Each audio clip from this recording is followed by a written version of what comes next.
everybody. Hello my dear students, first standard I. आज मैं आप लोग का फिजिक्स का न्यू टॉपिक से मोशंस है ना, मोशंस को आज स्टार्टअप करने जा रहे हैं। और ये टॉपिक से हम लोग का 9th क्लास इसका वेरी इंपॉर्टेंस है, इससे वेरी इंपॉर्टेंस है। That is along the all the topics आप फॉरवर्डेड 9th क्लास के जितने भी आप force and law of motions पढ़ेंगे, ग्रेविटेशंस पढ़ेंगे, है ना, ये सभी टॉपिक्स में आपका मोशंस का टॉपिक्स का वेरी इंपॉर्टेंट रोल है ना। तो आज हम लोग इस टॉपिक्स का शुरुआत करते हैं। और माय डियर स्टूडेंट्स, सभी प्यारे बच्चे आप लोग शांति से समझेंगे, सभी लोग अध्ययन कीजिएगा। मैं सबसे पहले कुछ इंट्रोडक्शन की बातें करते हैं कि व्हाट आर मोशंस एंड, है ना। हम लोग सबसे पहले कुछ ऑब्जेक्ट्स को एग्जांपल्स के तौर पे अगर हम लोग समझें कि कुछ ऑब्जेक्ट, बहुत सारे ऑब्जेक्ट है ना, जो यूनिवर्स में आप यहाँ पे आस पास में डेली लाइफ में, है ना, एवरीडे लाइफ में जो भी वस्तुओं को देखते हैं, है ना, सभी ऑब्जेक्ट क्या होते हैं, कुछ रेस्ट में होते हैं, कुछ मोशन में होते हैं, है ना। अब बिल्कुल इस बात को जानते होंगे, है ना, अनुभव करते होंगे कि कुछ ऑब्जेक्ट जो है रेस्ट में होते हैं, कुछ मोशन में होते हैं, है ना। तो rest and motions both are correlative, है ना, बोथ आर कोरिलेटिव। ये कैसे होगा आगे हम इस पॉइंट्स का, ये मेरा एक, है ना, पॉइंट्स निकल गया कि motion and rest are both are correlative, दोनों कोरिलेटिव है। आगे इसके बारे में डिस्कस करेंगे इन लोकल क्लासेस के पर। तो मैं कहना ये चाह रहा है कि कुछ ऑब्जेक्ट्स मोशंस में होते हैं, कुछ रेस्ट में होते हैं। जैसे आप घर से आप जिस प्रकार से घर से जैसे निकलते हैं तो आपको आते वक्त जो है बहुत सारा घर मिलता होगा, बहुत सारा दुकान मिलता होगा, बहुत सारे शॉप मिलते होंगे, है ना, बहुत सारे मॉल मिलता होगा, बहुत सारे ऑब्जेक्ट मिलते होंगे, स्टैंड अप, है ना, आपके आते वक्त पोल भी मिलता होगा, है ना, बिजली तार का जो पोल होता है ना, this all are in rest, है ना। आपको एक ये बताता होगा कि टाइम बीतते, है ना, टाइम के रिस्पेक्ट में ये सभी ऑब्जेक्ट क्या है, रेस्ट में।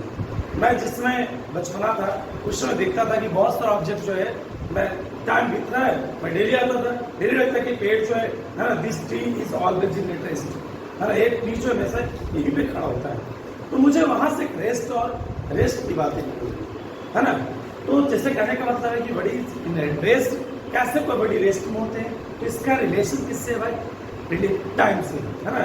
तो हमें ये निकल गया कि अब कुछ आप देखिए, flying birds, moving of a car, है ना, moving of a bicycle, moving of a train on a truck, flying a aeroplane, है ना, एटम्स, मॉलिक्यूल्स, है ना, these are the elements of atoms, molecules, है ना, वाटर मॉलिक्यूल्स, है ना। पानी के कण को देखिए, है ना, पानी में आप देखो बहुत सारे जो पानी के कण क्या होता है, बहाव होता है ना।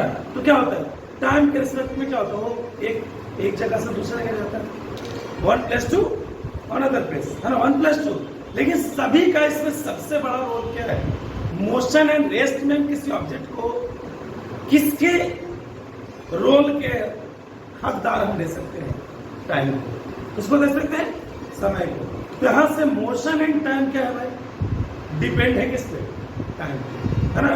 तो हम लोग उस समय देखिए, मैं बचपना की बात बता रहा हूँ कि मैं किसी पेड़ को मैं बार बार देखता था, अनुभव करता था कि हमेशा हिप के हिप रहता है ना। तो समय बीतता जा रहा था, समय बीतता जा रहा था, तो वहां से मेरे सामने कुछ ऑब्जेक्ट ऐसा होता था कि मॉर्निंग चलते रहता था। तो मैं वहां से भी कुछ आप लोग बच्चों में ऐसा की हो, है ना। तो खैर कुछ ऑब्जेक्ट्स को हम लोग बिल्कुल अपने एक्सपेंडेशन ऑफ टाइम के रिस्पेक्ट में हमें कह सकते हैं कि ऑब्जेक्ट मोशन एंड रेस्ट में हो सकते हैं।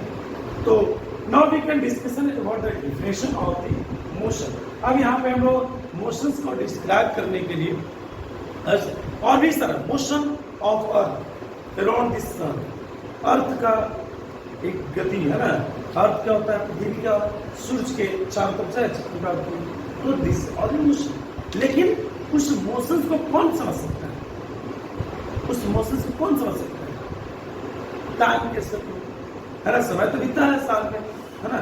तो जैसे देखिए एग्जांपल और बता रहे हैं, जैसे I am moving from this point to this point, मतलब starting of the world to end of the world, है ना, इस तरह से, है ना।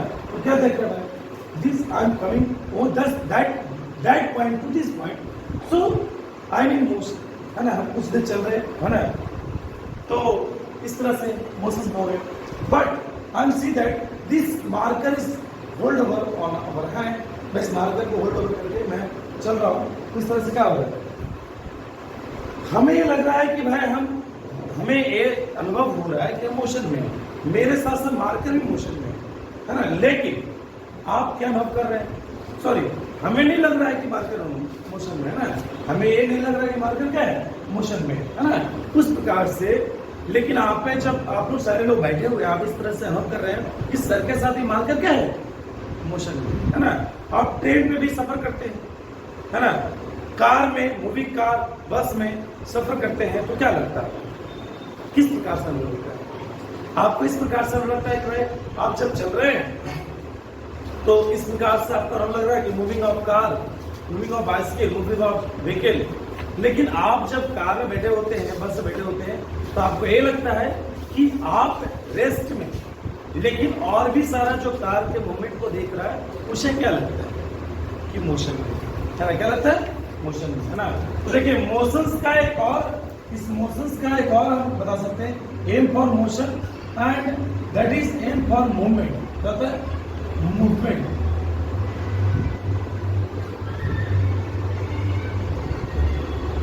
मूवमेंट, है ना, बस मतलब movement, M for motion, M for movement. अब मूवमेंट तो बहुत बार आप अपने हाइट्स का मूवमेंट भी कर सकते हैं, है ना। आप जो बैठे हुए आपको क्या लग रहा है कि रेस्ट में, लेकिन आपके बॉडीज का पार्ट्स क्या है, मोशन में, है ना। सेम चीज आप जब ट्रेन पे सफर करते हैं तो ट्रेन पे आसपास के लोग बैठे रहते हैं, कभी कभी अनुभव होता है कि मैं रेस्ट में है ना, लेकिन ट्रेन के बाहर जो लोग होते हैं उसको तो समझ में आता है कि ट्रेन के साथ साथ इसमें जितने सारे लोग हैं सब क्या है, मोशन में, सब क्या है, मोशन में, है ना। तो इस तरह से हम ये समझ सकते हैं सेम चीज, यहाँ पे पृथ्वी में जितने सारे लोग हैं, जितने सारे भी लोग हैं, उस सभी का सभी हमें अपने अनुभव होता है कि रेस्ट में, है ना, be all in rest, what on the other side of the earth, है ना, पृथ्वी के, है ना, संभाले की अर्थ, इस प्रकार से कि पृथ्वी के बाहर कोई इंसान इसको देखकर क्या रहेगा, है ना, ये तो सूर्य के चारों तरफ चक्कर काट रहा है ना, तो इसको क्या लगेगा भाई कि मोशन में, तो उसको अर्थ तो मोशन में लगेगा, अर्थ पे जितने सारे लोग हैं वो सभी का सभी क्या लगेगा, मोशन। एक और मैं एग्जांपल, बिल्कुल इसको आप समझ सकते हैं, जब भी आप बस पे से, है ना, ट्रैवलिंग करते हैं तो जितने भी तरह के पेड़, ट्री होते हैं, स्टैंडर्ड ट्री होते हैं, क्या होता है, आप मूविंग करते होते हैं, है ना, राउंड अप करते होते हैं, आपके साथ साथ क्या लगता है कि tree is also in motion, tree is also in, ऐसा ना किया आप लोग, है, जैसे ट्रेन पे आप जैसे चलते हैं, बस पे चलते हैं, कार पे, तो अब क्या लगता है कि आप जब आप मोशन में हैं, लेकिन आपके साथ साथ, है ना, आपका जो जितने भी ट्री है वो सभी का सभी ट्री क्या है, मोशन में हो गए, है ना। तो ये बड़ी, यहाँ पे डिविजन की बात करते हैं, मैं यहाँ पे पूरी, तो यहाँ पे जो मैं बता रहा था कि ट्रेन के बाहर तो ऑब्जेक्ट जो है बता रहा है कि भाई एग्जैक्टली बता रहा है कि, है ना, मोशन में, आप यहाँ पे मार्कर को लेकर चल रहे हैं, आप बता रहे हैं कि मार्कर मोशन में, लेकिन हमें क्या लग रहा है, रेस्ट में, तो आप इस मार्कर के लिए क्या हो गए, रेफरेंस पॉइंट हो गए, क्या हो गए, रेफरेंस पॉइंट हो गए, है ना। तो चलिए, ये body is set to in motion, the body is set to in motion when changes their position, when changes their position। किसी भी बॉडीज को, किसी भी ऑब्जेक्ट को हम मोशन में तब कहेंगे जब ये अपना पोजीशन क्या कर ले, पोजीशन, है ना, क्या कर ले, पोजीशन चेंज कर ले, है ना, changes their position with respect to time, respect to time, है ना, taken as reference point stationary object, है ना। हम यहाँ पे रेफरेंस पॉइंट को स्टेशनरी ऑब्जेक्ट के तौर पे कर सकते हैं, है ना। आप जब कार, मूविंग कार में आप होते हैं तो जितने भी तरह के ट्री होते हैं वो तो ऑलरेडी रेस्ट में होता है, आपको लगता है मेरे साथ साथ कार भी क्या कर रहा है, ट्री भी क्या कर रहा है, मूविंग कर रहा है ना। देखते हैं हम लोग बचपन में खड़े हैं, मेरे साथ साथ चलो पेड़ भी मेरे पे दिखा रहा है ना, तो बड़ा परेशानी हो जाता था।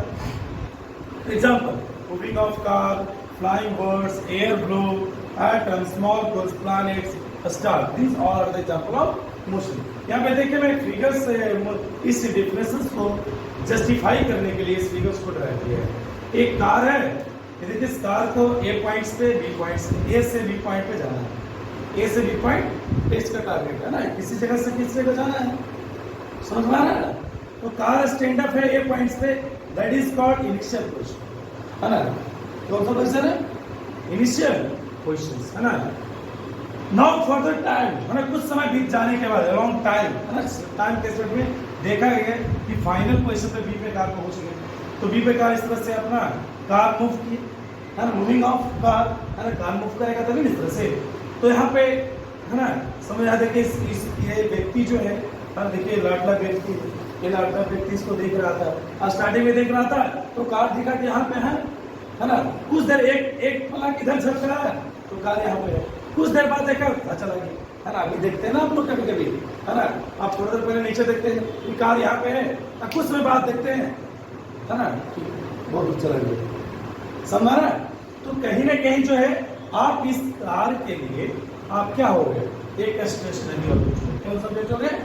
स्टेशनरी ऑब्जेक्ट, और इसी को रेफरेंस पॉइंट कहते हैं, रेफरेंस पॉइंट। और किसी भी ऑब्जेक्ट को मैं, ये तो मेरा डिफिनेशंस के तौर पे होंगे, है ना, इसी का जस्ट उल्टा हमारा मोशंस का रेस्ट, ये बड़ी सेफ्ट में रेस्ट, किसी भी बड़ी को हम रेस्ट में कहेंगे when doesn't changes their position between, है ना, समय के साथ क्या हो, अपना स्थान बदले ही नहीं, है ना, एकदम वहीं पे के वहीं पे रहे, है ना। अब देखिए भाई कभी ये इस कार को देखिए, व्यक्ति जो है रेफरेंस पॉइंट, है ना, इस व्यक्ति जो इस तरह से कार को देख रहा है ना, ये तो समझिए इनिशियल पोजीशन क्या है, समय बीता जा रहा है, ये मतलब इस कार को ऐसा दिख रहा है कि कार ही बढ़ नहीं रहा है, भाई व्यक्ति को गुस्सा आ रहा है, उसको लग रहा क्यों नहीं बढ़ रहा है, समय जा रहा है ना। अब इसको काम भी इसको देखना है, समझा ना। तो समय बीता गया और एक कार मूव नहीं, है ना, डजंट, है ना, हो सकता है खराब होगा, ये हो सकता है स्टार्ट नहीं कर रहा है, ड्राइवर नहीं होगा, या और कोई बात होगी, है ना। आप देखते होंगे थाना में बहुत सारा जो गाड़ी होती है पड़ी होती है ना, जहाँ पे आपका स्टैंड होता है ना, लगाने का व्हीकल्स का, तो समय बीता जा रहा वहीं पे, है ना। तो क्या आपका अनुभव होता है कि दिस आर रेस्ट, ये कार क्या है, रेस्ट में, क्या है, रेस्ट में, है ना। तो देखिए बहुत छोटा बड़ा मोशन है, लेकिन जितना सारे एग्जाम्पल हम लोग जोड़ रहे हैं उस समझिए धीरे धीरे काम होगा। तो यार देखिए फाइनल क्वेश्चन में कार नहीं है ना, यहाँ पे क्या है, डजंट सी, इस व्यक्ति को यहाँ तो दिख रहा है कार, एक प्लग देखिए, यहाँ भी एक प्लग देखा था, इधर से तुरंत चला गया फ्रिक्वेंटली, है ना, तुरंत यहाँ से यहाँ भाग गया, और इसको देखा तो पता ही नहीं चला कार यहाँ पे है ही नहीं। इसका मतलब जैसे यहीं पे है ना, ये अपना हाथ जमा के यहीं पे रखा हुआ है, समझा ना। तो ये रेफरेंस पॉइंट हो गया। तो रेफरेंस पॉइंट को डिफिनेशन में लिखना बहुत जरूरी है, क्योंकि हम लोग डायरेक्ट यहाँ तक अगर लिखते हैं तो हमारा क्लियर डिफिनेशन नहीं हो सकता, है ना, क्योंकि आप ट्रेन के बात ही समझ सकते हैं, है ना, अर्थ के बात ही समझ सकते हैं, अर्थ का जो एग्जाम्पल दिए। तो take reference point stationary object, है ना, स्टेशनरी ऑब्जेक्ट। एग्जाम्पल ट्री, आप देखते बहुत सारे पेड़ को देखते होंगे, है ना, क्या होता है, इसमें होता है हाउस, स्कूल, है ना, स्कूल विद्यालय कहीं बदलता है क्या, विद्यालय में आने जाने वाले लोग बदल जाते हैं, विद्यालय बदलता है, स्कूल बदलता है क्या, है? तो ठीक है, लेकिन ये this are motion and rest, this are motion and rest, इन सारी बातों को मैंने मोशन रेस्ट में मैंने बताया। लेकिन यहाँ पे हम लोग रेस्ट के बारे में कुछ समझना नहीं है ना, बस इस पॉइंट्स को समझेंगे हम लोग। नेक्स्ट क्लास में हम लोग देखेंगे मोशंस, है ना, डिस्क्राइबिंग मोशन, है ना, मोशंस के बारे में वर्णन करेंगे। लेकिन मोशंस को समझना है, किसी भी ऑब्जेक्ट को मोशंस, है ना, ये object is in at motion, then we have to taken as reference point, अच्छा एक बात बताइए, जितना भी तरह के ऑब्जेक्ट जो मोशन करेगा वो क्या कौन सा पाथ पे कर सकता है, और स्ट्रेट लाइन पे कर सकता है, किस पे कर सकता है, स्ट्रेट लाइन, कर्व, ऐसे ज्यादातर स्ट्रेट लाइन पढ़ना है। तो स्ट्रेट लाइन के लिए हम लोग को मोशंस के लिए, है ना, स्ट्रेट लाइन पाथ के लिए कोई ऑब्जेक्ट मोशंस कर रहे हैं, उसके लिए रेफरेंस पॉइंट क्या होगा बताइए। ए बॉडी इज इन मोशन, है ना, ए बॉडी इज इन मोशन। तो कोई बॉडी जो है, ऑब्जेक्ट जो मोशन में है, हम उस बॉडी को मोशन में कैसे कर सकते हैं? उस मोशंस में कहने का टाइम तो ठीक है, सी बात है, उसका रेफरेंस पॉइंट क्या होगा? व्हाट इज रेफरेंस पॉइंट बताइए, है ना। इसका आप लोग नेक्स्ट क्लास में इसके बारे में आपको देखना होगा, आप इसको सर्च करके आइए। रेफरेंस पॉइंट, है ना, body is in motion, body is in motion, body is motion. तो बॉडी जो ऑब्जेक्ट मोशन में है, तो उसके लिए रेफरेंस पॉइंट हम स्ट्रेट लाइन पाथ पे रेफरेंस पॉइंट क्या ले सकते हैं, इसके बारे में सर्च करके आएंगे। और स्टैंडर्ड 9th का जो भी आपका बुक्स जो फिजिक्स का है, उसको आप रीड करके आइए। Okay, thanks.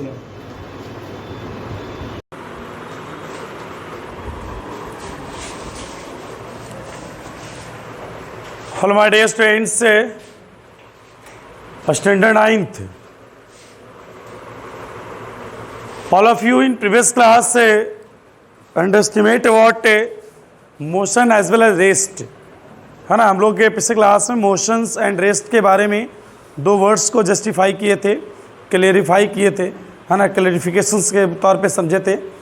लेकिन यहाँ पे आज हम लोग मोशंस को डिस्क्राइबिंग किए थे, है ना, करेंगे। मैंने मोशंस का डेफिनेशन मैंने बताया था, what is motion, a body is said to be in motion, what is said to be in motion, a body is said to be in motion, a body is उसको a body is said to be in motion when changes their position with respect to time as well as, है ना, taken as reference point with stationary object, है ना। तो stationery object के बारे में reference point की बात किया था। तो आज हम लोग देखते हैं कि अगर, है ना, object in this class in dynamics we can understand what all the object that travels in a straight path, है ना। मतलब यहाँ पे जो भी हम लोग जानते हैं किस क्लास में जो पढ़ना है कि ऑब्जेक्ट जो ट्रैवल करेंगे किस पे ट्रैवल करेगा, स्ट्रेट पाथ पे ट्रैवल करेगा, है ना, लीनियर पाथ पे, है ना, लीनियर पाथ पे ट्रैवल करेगा, मतलब एक सीधा रास्ता पे, है ना, सीधा रास्ता। देखिए मान एक रास्ता ये भी हम जो रेड लाइन से किया है। तो यहाँ पे हम लोग रेफरेंस पॉइंट क्या लेंगे, रेफरेंस पॉइंट क्या लेंगे भाई। यहाँ पे पहले फिगर को समझाते हैं क्या है। देखिए जैसे यहाँ पे एक कार, यहाँ पे क्या है, इस प्रकार से कार स्टैंड अप है, यहाँ पे कार, है ना, मूविंग कार है ना, क्या है ये कार, क्या है, मूविंग, यहाँ से इस तरह से मूविंग कर रहा है ना, मूविंग कार, समझ में आ रहा है, कार क्या है, मूव कर रहा है। तो यहाँ पे जो है कार किसी न किसी यहाँ पे, है ना, इस कार का कोई तो पोजीशन होगा जहाँ से स्टार्ट किया होगा। तो इसके लिए हम रेफरेंस पॉइंट जो है ना, कोऑर्डिनेट सेम तौर पे, है ना, देखिए यहाँ पे ए बी सी इस तरह से दिया गया है। तो इसको ओरिजिन को हम लोग क्या लेते हैं, रेफरेंस पॉइंट लेते हैं, क्या लेते हैं, ओरिजिन। स्ट्रेट पाथ पे किसको लेते हैं भाई, रेफरेंस पॉइंट, ओरिजिन्स को लेते हैं, है ना। यही ओरिजिन हमारे लिए क्या हो जाता है, इस कार के लिए रेफरेंस पॉइंट हो जाता है। ये देखिए फिगर को मैं शोन कर रखा है ना। तो यहाँ पे देख रहे हैं स्ट्रेट लाइन पाथ हो गया। तो देखिए 4 किलोमीटर यहाँ पे जीरो, अगर यहाँ पे ओरिजिन्स क्या होता है, 0 0 होते हैं कोऑर्डिनेट के तौर पे, होता है ना, हैं। तो एक्स एक्सिस पे यहाँ पे क्या हो गया, 0 हो गया, हैं। तो यहाँ पे लेंथ ऑफ कार जो हो गया OD, देखिए O2D, है ना, यहाँ पे D है, O2D क्या हो गया आपका 4 किलोमीटर, है ना। तो इस तरह से हम देख रहे हैं भाई रेफरेंस पॉइंट क्या टेकन करेंगे, है ना, ओरिजिन से हम लोग रेफरेंस पॉइंट टेकअप करेंगे। याद रहेगा सभी को, ये मैं फिगर इस चलते बता रहा है कि आपको याद करने की जरूरत नहीं पड़ेगा। जहाँ से, है ना, जैसे कार आपको सपोज एक लड़का जो है यहाँ से स्टार्ट किया है और वो जो है नॉर्थ डायरेक्शन में गया, है ना, तो इसके लिए इधर चला गया, मतलब ये क्या हो गया, ओरिजिन हो गया। इस लड़का जहाँ से स्टार्टिंग पॉइंट होगा दैट इज ओरिजिन। जहाँ से स्टार्ट करे उसके लिए हम यहाँ पे एक प्रकार से कोऑर्डिनेट ड्रा कर देंगे और ओरिजिन टेकन कर लेंगे, है ना। तो कोऑर्डिनेट्स को ड्रा करके ओरिजिन को टेकअप कर सकते हैं और वो हमारा क्या होगा, रेफरेंस पॉइंट होगा। चलिए तो यहाँ पे देख रहे हैं कि भाई कार क्या कर रहा है, सम डिस्टेंस ट्रेवल कर रहा है। तो सम लेंथ, सॉरी डिस्टेंस, सम लेंथ ट्रेवल कर रहा है, कुछ लंबाई दूरी तय कर रहा है ना, कुछ लंबाई तय कर रहा है। इसका मतलब हमें जो है ये चीज़ पता चल रहा है कि कार क्या है, कुछ ना कुछ लंबाई को तय कर रहा है। तो हमें जो है एक वर्ड हमें पढ़ना है, that is a distance and displacement, है ना, distance and displacement. What is distance, total actual length of path known as distance, total actual length of path known as distance. मतलब एक कुल लंबाई दूरी है ना, मतलब किसी ऑब्जेक्ट के द्वारा जो है कुल लंबाई दूरी क्या होता है, डिस्टेंस कहलाता है। क्या कहलाता है, डिस्टेंस। ये देखिए मैं पे एक पोजिशन क्या है कि भाई ए और बी दो पोजिशन, एक इनिशियल पोजिशन है, दूसरा क्या है, फाइनल पोजिशन है। One is initial position, second is final position, है ना। एक क्या है इनिशियल पोजिशन, दूसरा क्या है फाइनल पोजिशन है। तो देखिए यहाँ पे ऑब्जेक्ट यहाँ से, अब एक तरीका है भाई कि ए से बी पे जाना है तो ऐसे से घूम घूम के जा सकता है ना। ऐसा आपको यहाँ से स्कूल जाना होता है ना, घर से स्कूल, तो घर से स्कूल क्या है, आप लंबी दूरी तय करके भी जा सकते हैं, लेकिन शॉर्टेस्ट है ना रास्ता बच्चे खोजते हैं, है ना, क्योंकि उसको घर पे तैयारी करने के लिए समय मिल जाएगा, खाना खाने का टाइम मिल जाएगा, टीवी देखने का टाइम मिल जाएगा, हम कम दूरी पे चले जाएंगे, जल्दी पहुंच जाएंगे, है ना। जैसे तुम करता है, डायरेक्ट तिरछा मार देता है ना, तो शॉर्टेस्ट, है ना। लेकिन यहाँ पे जो है, यहाँ पे कोई डायरेक्शंस का कोई, है ना, क्या क्या प्रिफेयर नहीं किया गया है, नो डायरेक्शन पे, है ना। डिस्टेंस में ओनली क्या होता है, मैग्नीट्यूड होते हैं, क्या होते हैं, ओनली मैग्नीट्यूड, है ना। लेकिन अगर यही ऑब्जेक्ट जो है, जो कोई भी ऑब्जेक्ट है, यहाँ से कोई भी तो क्या है, डायरेक्ट जो है क्या करेगा, डायरेक्ट चला जाएगा, ऐसे करेगा शॉर्टेस्ट, है ना। Initial position to final position, initial position to final position, है। तो शॉर्टेस्ट पाथ, यही शॉर्टेस्ट पाथ हो गया। Shortest path is known as displacement, है ना। शॉर्टेस्ट पाथ को क्या बोलते हैं, डिस्प्लेसमेंट बोलते हैं ना। तो देखिए यहाँ पे डिस्टेंस क्या हो गया, distance scalar quantity, scalar quantity क्या होगी, इसके लिए मैग्नीट्यूड है, वो डायरेक्शन नहीं है। डिस्टेंस ऑलवेज पॉजिटिव, डिस्टेंस हमेशा पॉजिटिव होता है, तो हम लोग पढ़े हैं इस क्लास से ही। Displacement shortest length of path known as distance, है ना। यहाँ समझ आ गया, शॉर्टेस्ट लेंथ ऑफ पाथ क्या होता है, डिस्प्लेसमेंट होता है ना। तो ये बिल्कुल हम लोग यहाँ पे बिल्कुल एकदम सटीक पॉइंट्स को समझ रहे हैं और एकदम क्लेरिफिकेशंस के तौर पे समझ रहे हैं, है ना। और नो बुक्स का, कोई बुक्स का हेल्प लेकर नहीं, यहाँ देखिएगा। तो यहाँ पे मैं फिगर बनाया है, देखिए बच्चा जो है, मान ले कि बच्चा का ये घर है, हाँ, घर से मार्केट पहले गया, मार्केट के रास्ते से स्कूल जाना चाह रहा है, तो ये जो है इसको स्कूल के पास गया और इसको लगा कि मुझे घर पे छूट गया कुछ, है ना, मतलब मार्केट से क्या करेगा ये लड़का जो क्या करेगा, स्कूल से डायरेक्ट तिरछा मारेगा, है।